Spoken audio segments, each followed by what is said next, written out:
दोस्तों नमस्कार। कहते हैं दिल्ली की सत्ता या फिर दिल्ली की कुर्सी दरअसल यूपी की राजनीति से होके जाता है।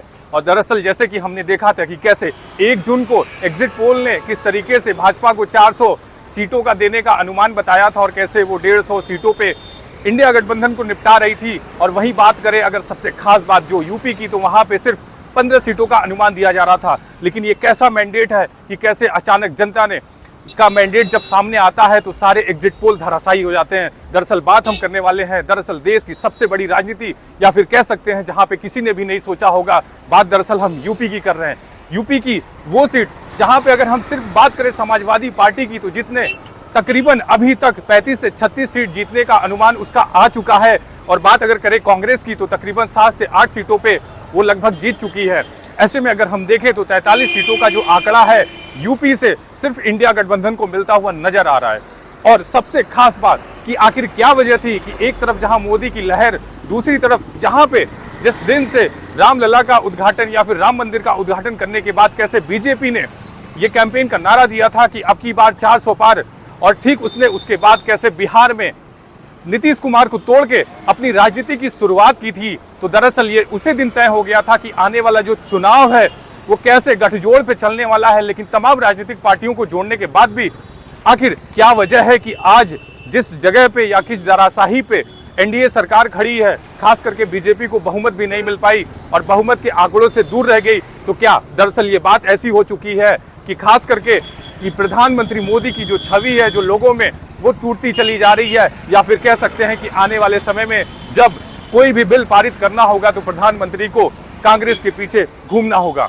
बात दरअसल हम अगर करें यूपी की, तो यूपी में एक सबसे बड़ी राजनीति या फिर कह सकते हैं यूपी ने देश की जनता को एक नई हवा दी है। उसमें कैसे अखिलेश यादव ने कैसे पीडीए का जो नारा दिया, पिछड़ा, दलित और अल्पसंख्यक, और उसमें उन्होंने न सिर्फ नारा दिया बल्कि जमीन पे उसको उतारने के बाद सिर्फ जो पार्टी को ये बदनाम किया जाता था कि वो यादवों की पार्टी, मुसलमानों की पार्टी है, उस पार्टी ने सिर्फ अपने परिवार के 5 लोगों को टिकट दिया। उसके बाद जितने भी कुर्मी, मल्ला, सैनी, जितने भी छोटे जातियां थी, कोयरी, उन सबको टिकट देने का काम किया। और यही वजह है कि सबसे हॉट सीट जिसकी हम बात करें, जहां पे राम मंदिर बना, अयोध्या, वहां पे भी अभी समाजवादी के जो कैंडिडेट है वो अभी बीजेपी से आगे चल रहे हैं। बात हम लल्लू सिंह की कर रहे हैं कि कैसे वहां पे समाजवादी पार्टी का दलित कैंडिडेट आगे चल रहा है।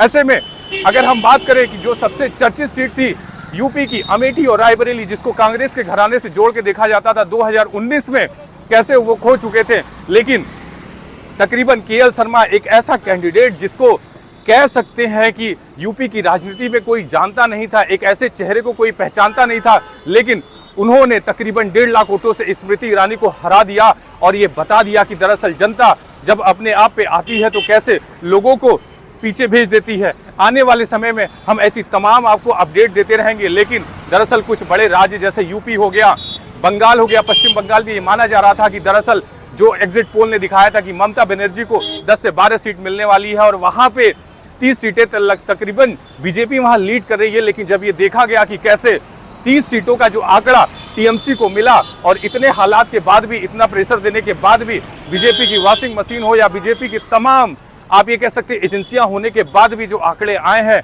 जनता ने ये साबित कर दिया कि दरअसल बीजेपी को पसंद नहीं करती है। महाराष्ट्र की बात हो या फिर हरियाणा की बात हो, जिस हरियाणा में बीजेपी पिछली बार 2019 में 10 की 10 सीटें जीती थी, वहां पे बीजेपी ने सिर्फ 5 सीटें जीत पाई। और ऐसे में ये कह सकते हैं कि दरअसल आने वाले समय में जिस तरीके से इंडिया गठबंधन ने चुनाव लड़ा और सिर्फ उसका यही मुद्दा था कि कैसे देश की बेरोजगारी, देश की महंगाई, देश के युवा, कैसे आर्मी में हमारे लोगों को बेरोजगार कर दिया जाएगा, 4 साल बाद अग्निवीर परीक्षा को आते ही हम परमानेंट करेंगे, महालक्ष्मी जैसी उनकी योजना हो, छोटे छोटे व्यापारियों को लेके उन्होंने जो मैंडेट बनाए थे जनता पे काम करने का, सृजन करने का, इसलिए जनता ने ये बता दिया। और खास करके यूपी की राजनीति ने ये सबक दे दिया कि आने वाला समय खास करके यूपी का जो 2027 का हो वो कैसा होने वाला है। तमाम खबरों के लिए हमसे जुड़े रहिए। आप सभी का बहुत बहुत धन्यवाद।